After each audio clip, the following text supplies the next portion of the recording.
Sometimes a whole national scandal, one that involves crime, politics, and even espionage, can start with just one thing. In this case, it began with a single late-night raid.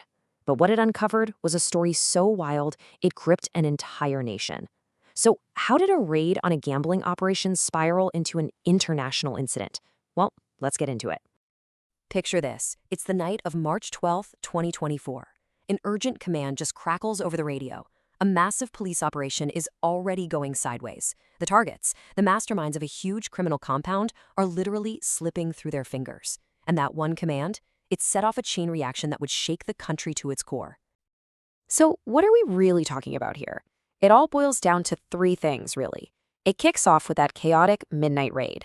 That raid then peels back the curtain on this giant criminal empire hiding in plain sight. And it all leads back to the one person nobody, and I mean nobody, suspected. The local mayor. All right, so let's go right back to that raid. The target was this huge compound in a town called Bamban. But what the police were about to find inside was way more sophisticated and, frankly, way more sinister than they could have ever prepared for. I mean, the scene was just pure chaos. You've got fewer than 15 officers showing up to find hundreds of people trying to escape, and while they're desperately trying to lock the place down, get this, the bosses of the whole operation are chilling in a nearby villa, watching the entire raid on their security monitors. And then, they just casually walked into a secret underground tunnel and poof, gone. That incredibly bold escape made one thing crystal clear. This was not your average criminal hideout. This raid had just scratched the surface of the dark, dangerous, and sprawling world of these operations called POGOs. Okay, so you're going to hear this term a lot, and it is absolutely central to this whole story. So let's just stop for a second and ask, what in the world is a POGO? So on paper, POGO stands for Philippine Offshore Gaming Operator. They came to the country promising tons of jobs and investment. Their license says they can offer online gambling, but only to customers outside the Philippines. The grim reality, though, is that a lot of these POGOs became fronts for something much, much darker. And the sheer scale of the crimes they were hiding is just staggering. We are talking about human trafficking on an industrial level. Workers were being forced to run these so-called love scams, or even worse, to impersonate law enforcement officers to extort money from people. It gets even darker. Inside these compounds, investigators found evidence of torture and even murder. And the tragic thing is, many of the workers were victims themselves.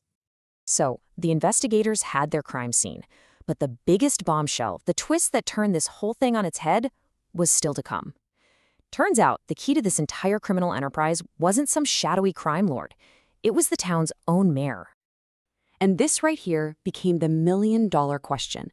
How could Alice Guo, the very first female mayor of Bamban, a total political newcomer who basically came out of nowhere, how could she possibly be connected to a criminal empire of this size operating right under her nose?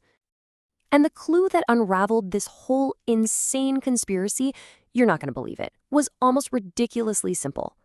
As an officer was securing one of the villas inside that compound, someone handed them an electric bill for the property. And the name on that bill?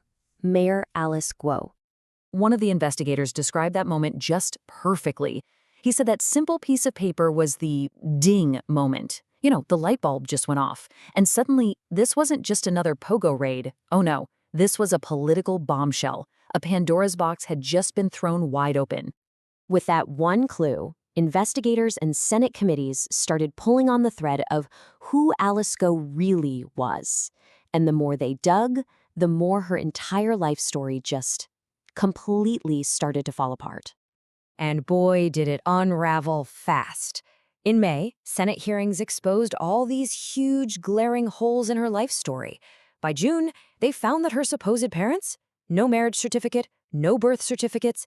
They basically didn't exist in Philippine records. Then, documents connected her to people involved in Singapore's biggest money laundering case ever. And then, in July, came the final nail in the coffin. So what did all this evidence actually mean?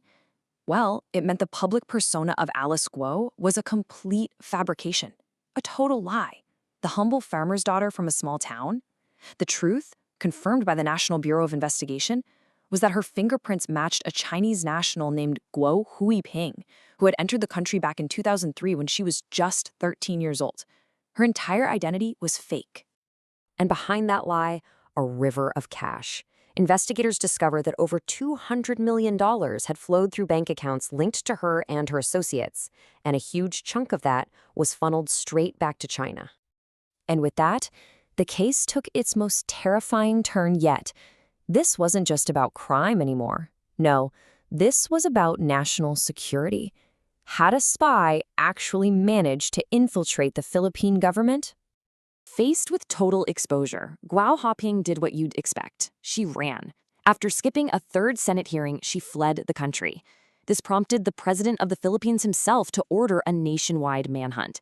For weeks, she was a fugitive, but she was finally captured in Indonesia and sent right back to face a mountain of charges.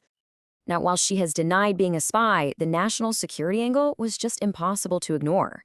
A Filipino intelligence agency officially labeled her an agent of influence.